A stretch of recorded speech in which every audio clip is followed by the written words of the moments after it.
April 1st, 1984, Los Angeles, California, 2101 South Gramercy Place, 12:38 p.m. The gunshot echoed through the house. Alberta Gay, Marvin's mother, screamed. She ran toward the bedroom where her husband and son had been arguing. Another gunshot. She burst through the door. Her son, Marvin Gaye, was lying on the floor, blood spreading across his chest. Her husband, Marvin Gay Sr., stood over him, holding a .38 caliber revolver, the gun Marvin Jr. had given him as a gift just one day earlier. "Call an ambulance," Alberta screamed. But it was too late. Marvin Gay Jr., the Prince of Soul, the voice behind some of the most influential music of the 20th century, the man who'd given the world songs about love, social justice, and healing, was dying. Paramedics arrived within minutes, tried desperately to save him, rushed him to California Hospital Medical Center.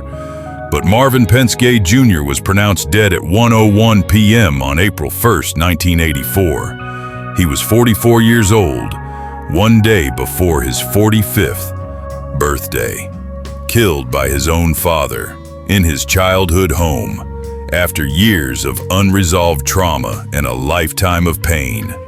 The world was stunned, devastated. How could this happen? How could a father kill his own son?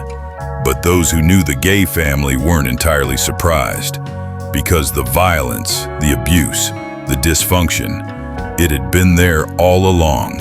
Marvin Gaye had survived racism, industry exploitation, creative struggles, drug addiction, and depression, but he couldn't survive his father. Now let me tell you the story of Marvin Gaye, the preacher's son who became the voice of a generation, the artist who revolutionized soul music, the broken man who spent his life trying to escape his father's shadow, and the tragic day when that shadow finally consumed him. The preacher's son who never felt good enough long before the fame, long before Motown, long before the pain became unbearable. There was a boy in Washington, D.C. who grew up in fear. Marvin Pence Gay Jr. was born on April 2nd, 1939 in Washington, D.C. His parents, Marvin Gay Sr. and Alberta Gay, lived in a small house in the predominantly black neighborhood of Southwest D.C. His father was a minister in the House of God, a conservative Pentecostal denomination with strict rules. No drinking, no dancing, no secular music, modesty in all things. Marvin Sr. was a complicated man. He wore women's clothing around the house, robes and dresses. He was effeminate in his mannerisms, but he preached fire and brimstone from the pulpit. "My father was filled with contradictions," Marvin later said. "He judged everyone harshly, but he couldn't face his own truth." Marvin Sr. was also violent. He beat his children regularly, especially Marvin Jr. "He'd whip me for the smallest things," Marvin recalled. "If I looked at him wrong, if I didn't say, 'Yes, sir,' fast enough, he'd use his fists, his belt, whatever was nearby." Alberta tried to protect her children, but she couldn't stop it. "My mother was gentle," Marvin said. "She loved us, but she was powerless against my father." Young Marvin lived in constant fear, never knowing when his father would explode. But Marvin found escape in music. He had a beautiful voice, sang in his father's church choir, the one place where his father couldn't criticize him. "When I sang, I felt free," Marvin said. "It was the only time I felt worthy." At home, Marvin Sr. constantly belittled his son. "You're worthless. You'll never amount to anything. You're weak." Marvin internalized every word, spent his life trying to prove his father wrong. At 15, Marvin dropped out of high school, joined the Air Force, wanted to get away from his father. But military life was too regimented, too much authority, too much like home. Marvin pretended to have mental health issues, got discharged early, returned to D.C. He started singing with local doo-wop groups, the Marquis, later the Moonglows. His voice was stunning, smooth, emotional, vulnerable yet powerful. In 1960, the Moonglows moved to Detroit. That's where 21-year-old Marvin Gaye met Berry Gordy, the founder of Motown Records. Berry heard Marvin sing, was impressed, offered him a contract, but there was a condition: change the spelling of his last name. Gay might cause problems. Make it Gay. Marvin agreed, signed with Motown, moved to Detroit permanently. At Motown, Marvin started as a session drummer, playing on other artists' records. But Berry Gordy knew Marvin's voice was too good to waste behind the drums. In 1962, Marvin released his first solo single, then another, building his catalog. But Marvin's personal life was getting complicated. He'd fallen in love with Anna Gordy, Berry's older sister. She was 17 years older than Marvin, sophisticated, worldly, everything Marvin's mother wasn't. Anna was my escape, Marvin said. She made me feel special. They married in 1963. Marvin was 24, Anna was 41. The marriage gave Marvin stability, but it also created complications. Anna was the boss's sister. Marvin felt pressure to succeed, and succeed he did. Between 1962 and 1970, Marvin Gaye became one of Motown's biggest stars, hit after hit, songs about love, heartbreak, desire. His voice could make you cry, make you dance, make you feel everything.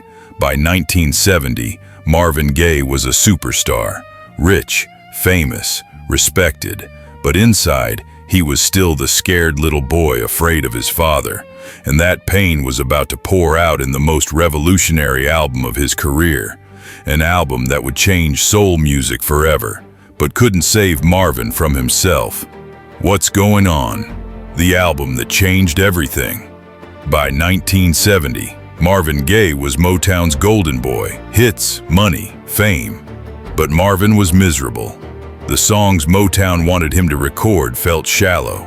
Love songs, dance tracks, nothing with depth. I was tired of singing about romance, Marvin said. The world was on fire. Vietnam, police brutality, poverty, and I'm singing. About holding hands? Marvin's brother, Frankie, had returned from Vietnam with stories of horror, young black men dying. For what? Marvin was also watching the civil rights movement, seeing black people beaten by police, assassinations, riots. I felt like my music didn't matter, Marvin said. I wanted to say something real. In 1970, Marvin started working on something different, a concept album addressing social issues. The album was called What's Going On, but Berry Gordy hated it. This isn't what Motown does, Berry said. People want to dance, not think. I don't care, Marvin replied. This is what I need to say. Marvin fought, threatened to never record again if they didn't release it. Finally, in May 1971, What's Going On was released. The album addressed war, poverty, environmental destruction, police brutality, drug addiction, all wrapped in gorgeous spiritual music. Critics were stunned. This wasn't typical Motown. This was art. The album was a massive commercial and critical success. Sold millions. Became one of the most influential albums in music history. Marvin Gaye had proven Berry Gordy wrong, and proven to himself and his father that he mattered. But personal demons were catching up. Marvin's marriage to Anna was falling apart. He was having affairs. The age difference was becoming more apparent. In 1973, Marvin met Janice Hunter. She was 17. He was 34. They started an affair. Janice got pregnant. Marvin divorced Anna in 1977 and married Janice. But the new marriage was troubled from the start. Marvin was jealous, controlling, paranoid. He was also using cocaine heavily. The drug made him more paranoid, more volatile. Despite the personal chaos, Marvin was still creating masterpieces. In 1973, He released an album addressing his complicated relationship with his father and sexuality. In 1978, Marvin went through a brutal divorce from Anna. It cost him millions. Motown took most of his royalties to pay the settlement. Marvin was broke, depressed, using more cocaine. In 1979, his second marriage to Janice also fell apart. Another expensive divorce. By 1980, Marvin Gaye was in crisis, bankrupt, addicted to cocaine, suicidal. He fled to Europe, lived in Belgium, tried to escape his demons. In Belgium, Marvin got clean, started writing again. In 1982, he released a comeback album with a hit single that became one of his biggest songs ever. The song was about healing, recovery, starting over. It was a massive hit. Won Grammy Awards. Proved Marvin still had it, but the demons never left, and they were about to drag him down for good. Because in 1983, Marvin Gaye made a fatal decision. He moved back in with his father. The return home, moving in with his abuser. After his comeback success in 1982, Marvin should have been on top of the world, but he was broke again. Drugs, women, bad financial decisions. The IRS was after him. Marvin had nowhere to go. His mother, Alberta, offered him a place to stay.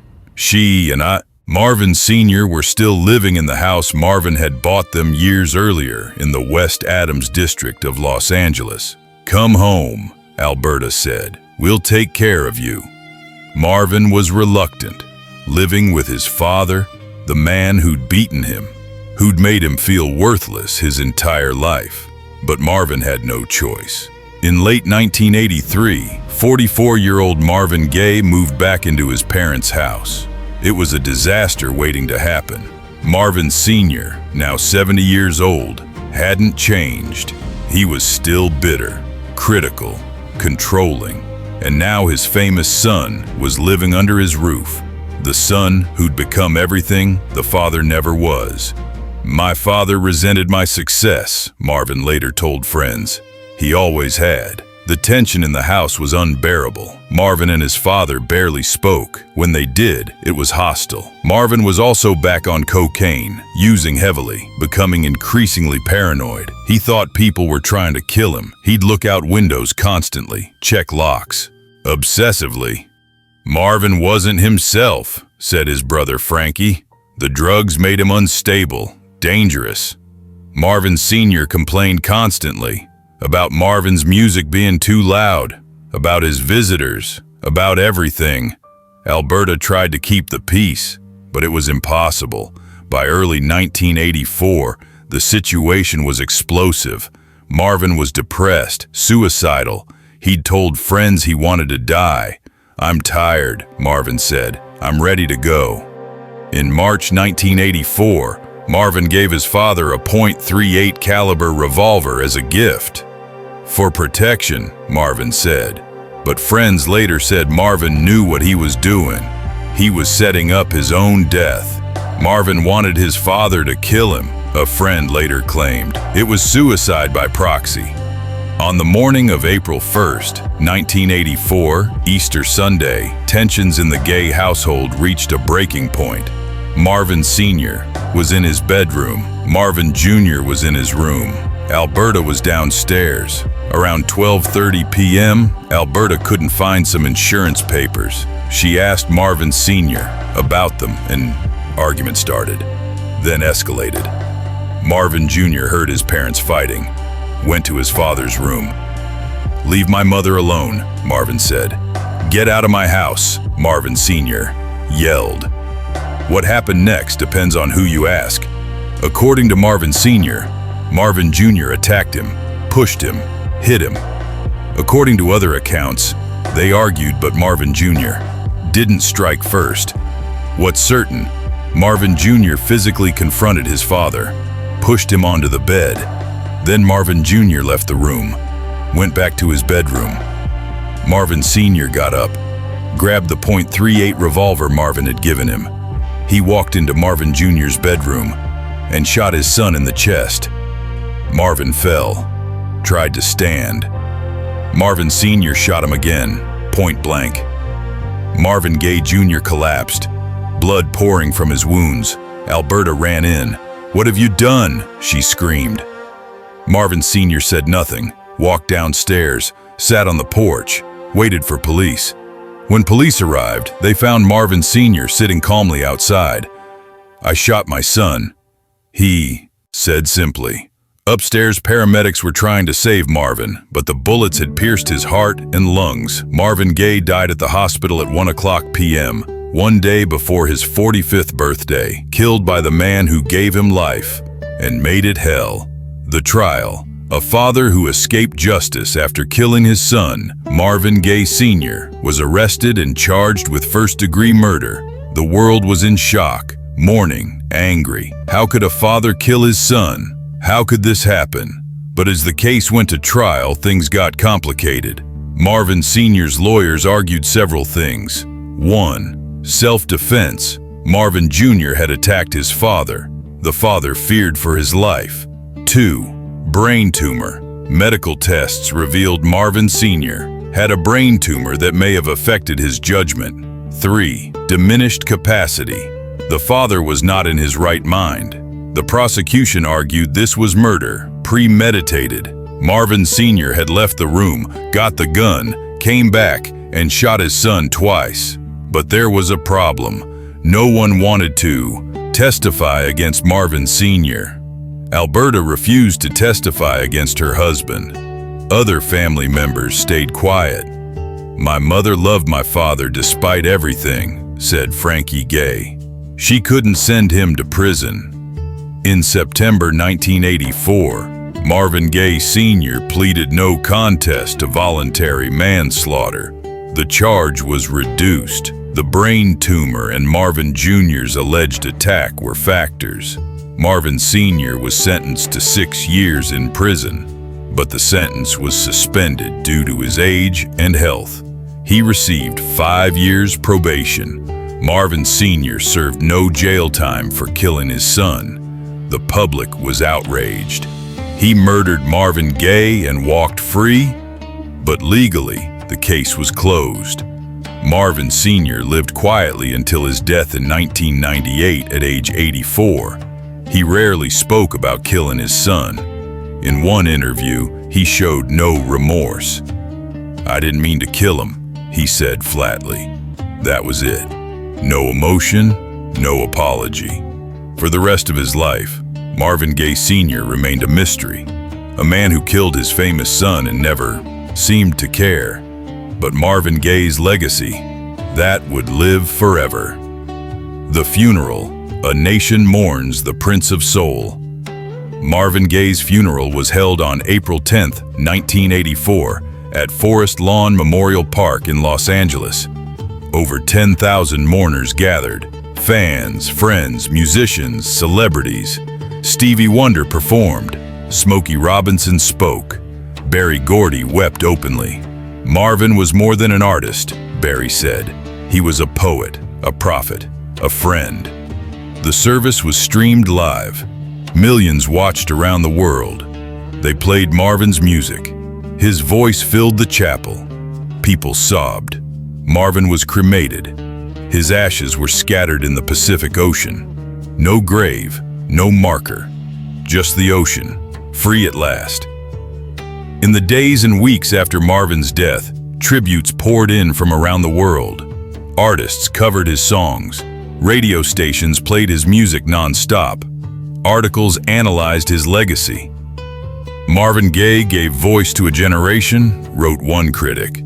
He made soul music political, personal, revolutionary. Marvin's influence was undeniable. He transformed Motown from a hit factory into an artistic powerhouse. He proved black artists could address social issues and still be commercially successful. He influenced everyone from Stevie Wonder to D'Angelo to Kendrick Lamar. But Marvin's death also sparked conversations about domestic violence, mental health, and generational trauma in the black community. Marvin's story is about unhealed pain, said a psychologist. A father who abused his son, a son who never escaped that abuse, and a tragedy that could have been prevented. If Marvin had gotten help for his depression, if he'd stayed away from his father, if the family had addressed the violence years earlier. But they didn't, and Marvin paid the price. Marvin's children, Marvin III, Nona, and Frankie, struggled with their father's death. "I lost my father to violence," Nona said, "but I also lost my grandfather. It's complicated." In the years since his death, Marvin Gaye's music has only grown in stature. Albums have been re-released, documentaries made, books written. In 1987, Marvin was inducted into the Rock and Roll Hall of Fame. In 2008, his album was ranked #1 on Rolling Stone's list of greatest albums of all time. His songs are sampled constantly by hip-hop artists, R&B singers, pop stars. Everyone from Tupac to Drake to The Weeknd owes something to Marvin, said a music historian. But perhaps Marvin's greatest legacy is showing that artists can be vulnerable, can address pain, can be flawed and still be brilliant. "Marvin never pretended to be perfect," said Smokey Robinson. "He showed us his scars, and that made him more human, more real." The legacy, the voice that never stopped singing. 40 years have passed since Marvin Gaye died on his parents' bedroom floor, and his voice is still everywhere. His music streams billions of times annually. New generations discover his songs on TikTok, Spotify, YouTube. Artists across genres cite Marvin as an influence, not just R&B singers, but rappers, rock musicians, even country artists. "Marvin transcended genre," said Pharrell Williams. "He was a true artist, no boundaries." Marvin's story has been told in documentaries, films, books. Each tries to make sense of the tragedy. How could someone so talented be so broken? How could a father kill his own son? The answers are complicated. Multi-generational trauma, abuse, addiction, mental illness. Marvin's story is sadly common in the Black community, said a sociologist. Fathers damaged by racism and poverty who damage their own sons. Cycles that never break. Marvin Sr.'s violence wasn't just personal. It was part of a larger system that dehumanized Black men. That taught them strength meant violence. That vulnerability was weakness. Marvin Jr. tried to break that cycle through his music, his openness, his vulnerability, but he couldn't escape it, not completely. The gun that killed Marvin, the .38 revolver, was never seen as evidence. It disappeared. Some say Alberta destroyed it. Others say police lost it. The house where Marvin died, 2101 South Gramercy Place, still stands. It's a private residence. No plaque, no memorial, but fans know. They drive by, take photos, leave flowers. Marvin's influence on popular culture is immeasurable. His album pioneered the concept album format in soul/R&B. His openness about sexuality changed how Black male artists could express themselves. His political consciousness paved the way for socially aware hip-hop artists like Kendrick Lamar, who won a Pulitzer Prize for his politically conscious album. Credit Marvin directly. "Marvin showed us we could be artists and activists," Kendrick said, "that our music could change the world."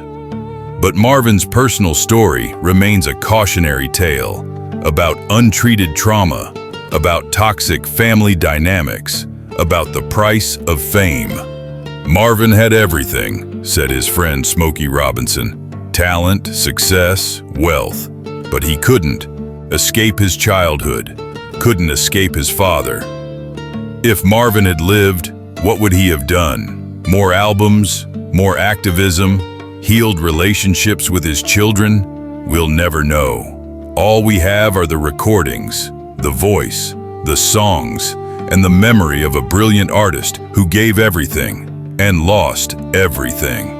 On April 1st, 1984, Marvin Gaye was killed by his father in a moment of violence that ended decades of pain. But Marvin's voice, that beautiful, aching, soulful voice, never died. It lives in every note, every song, every artist he influenced. Marvin Gaye wanted to heal the world with his music. He just couldn't heal himself. Rest in peace, Marvin, the Prince of Soul, forever missed, never forgotten.